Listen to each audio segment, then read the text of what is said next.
Why jailing Mazi Nnamdi Kanu might be the Nigeria's hardest political battle? Yes, I want to tell you something. The question on everyone's lips right now is, can the federal government really jail Nnamdi Kanu? The truth, it is easier said than done. What is playing out in court is not just a legal drama. It is a high-stakes political chess match that cuts across law, power, and national identity. From the very start, Kanu's case has been shrouded in controversy. His arrest and the secret rendition from Kenya in 2021 were widely condemned as a violation of international law.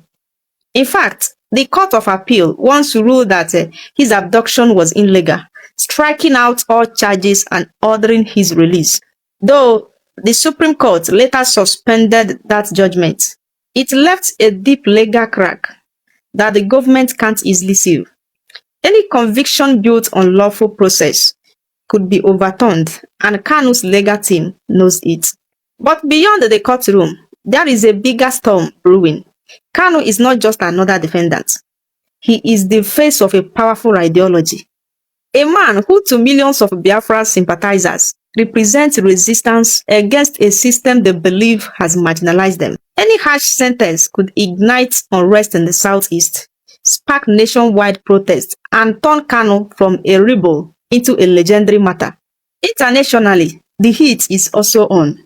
Human rights groups, foreign governments, and global observers have kept a close eye on Kanu's trial, warning that any politically motivated conviction could damage Nigeria's human rights record and attract global condemnation. For a government trying to project stability and democracy, that is a dangerous headline to risky.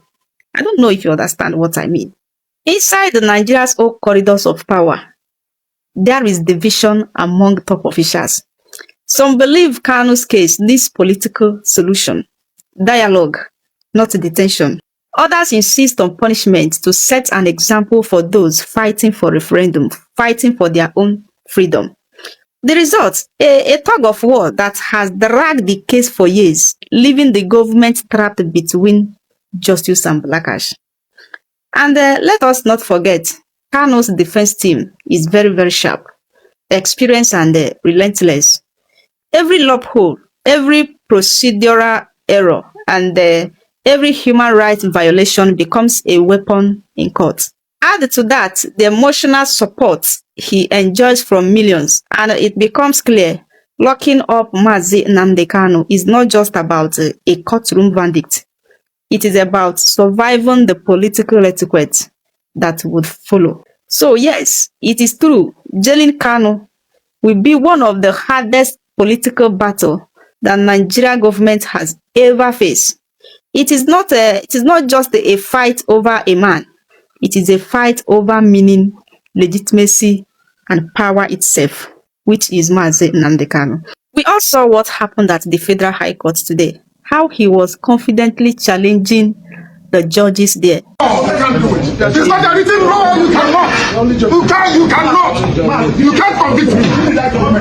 Are you saying it's not possible? I'm Nnamdi Kanu. Who's going to try it? Nobody can. They've not killed them there to the person.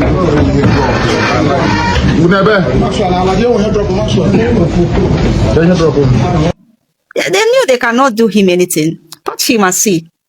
Yeah, touch him and see that he has people. Who started the Biafran war? What caused the war? Why did Ojukwu declare Biafra? Why did 3 members of United Nations Security Council fought against Biafra? Now listen.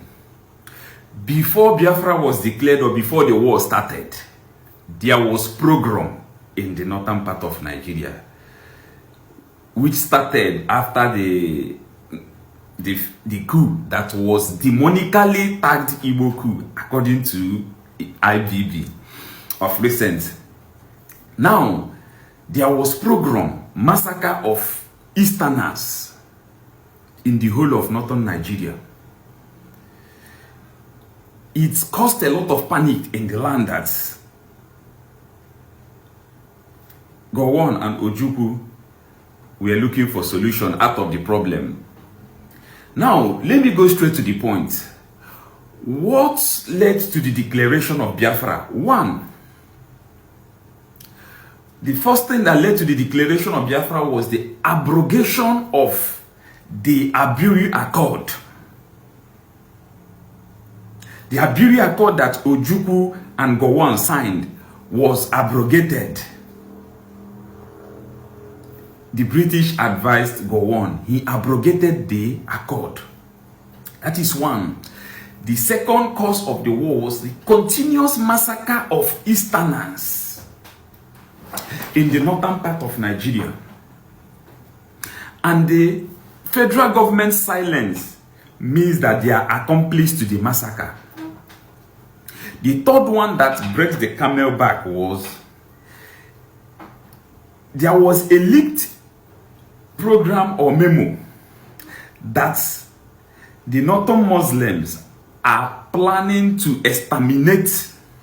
They are planning to exterminate Easterners, able young men and women, which they termed that time Eyamini. When Ojukwu them got hold of this information, they have no other option than to secede. Now, let me tell you one thing. If Ojukwu didn't declare Biafra, maybe me and you, the Easterners or the Igbos, Igbo extract, we will not be here today. Because the aim was to exterminate. It was a pure ethnic cleansing. The Igbo race want to be obliterated from the earth's surface. That was why Ojukwu, it was called of necessity. There was no other option. There was no other option than for Ojukwu to declare Biafra June 30th, 1967. Now, after the declaration of Biafra, everything was going well. Who fired the first shots? You know, when you talk about this war, the reason why we say we do what we do, the reason why we say all these things is that if you don't write your history, your enemies will write your history, and you know the resultant effect. It will be calamitous. Now, who fired the first shot? The Nigerian government fired the first shot at a place called Gakem, a town near Ogoja in the current state. I think that Gakem is in Bekwara local government in Cross River State now. They fired the first shot July 6th, 1967. Although the British media has already predicted that they are going to fire the first shot, and they did. They fired the first shot. You, as an able-bodied young man or woman, you need to know your history. You need to know all these things. It will guide your future. They fired the first shot. Now, the countries that fought against Biafrans, and why did they do that? When the war started, it was all, the Western world allowed them to do their thing. Until I say that 3 members of the United Nations Security Council fought against Biafrans. The Britain, the Russia, and the United States. Why did these superpowers fought against Biafra? Let me tell you the reason. Now, there was Biafran technological breakthrough. They find out that these people were approaching, they were making progress with locally made technology, warfare. Now, Biafra started building armored cars. They built armored tanks. They modified trainer aircraft to fighter aircraft. This was 1967. They manufactured Ogbunigwe, which is the monster bombs. This Ogbunigwe generated the first non-nuclear weapon that generated 0.6 or more magnitude of tremor. They modified trainer jets to fighter jets. The Western world panicked. Immediately, all this technological breakthrough happened, the Western world panic.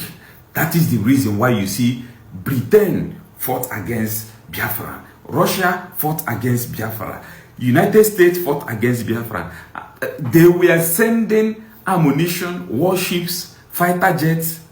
Egypt sent a lot of pilots, fighter jets and thereabouts. Cameroon fought against Biafra. They were the main accomplice in the blockade that led to the starvation. Norway fought against Biafra. Slovakia, Poland, Ghana, Myanmar fought against Biafra. Germany sent a lot of weapons to the Nigerian government to use to defeat Biafra. Niger and Chad, they sent a lot of mercenaries in their thousands to fight against Biafra. Most of these countries that I mentioned are Christian countries, and they made sure that Nigeria defeats another Christian nation because of technological breakthrough. They said they don't want to have another Japan in Africa. That was the reason why 3 members of United Nations Security Council fought against a tiny nation called Biafra. That was the reason why. Although in the side of Biafra, they had their own allies. Although most of them sent logistics and food, you know, like the Haiti, the Gabon, you know, Rhodesia, the Vatican, Ivory Coast, South Africa helped a lot, and some other countries. You know, most of these countries were sending, I think none of them sent high-grade ammunition. It was more of a logistics and food and relief materials. Forget about the sanctimonious nature of the British. They were the ones that brought us Christianity, and they helped in the defeat of a people, in the almost obliteration of a people that they claim they want them to go to heaven. Maybe they were making it easier for us to go to heaven as quick as possible. Now, after the war, Gowon signed a policy when they say no victor, no vanquish, which we know that is a total lie. He signed his 3R policy, the reconciliation, the rehabilitation, and the reconstruction. There was no reconciliation. The hatred still exists today against the Igbos. There was no rehabilitation. Nothing was reconstructed. All the places that were bombed, both in Isukwato, you go to Isingwo, Amaf Isingwo, and many other places that were bombed, none of them was reconstructed. You have to know your history. If we don't write our history, other people will write it for us. If Ojukwu didn't declare Biafra, maybe the Igbo race must have been exterminated or cleansed out from the earth's surface by now.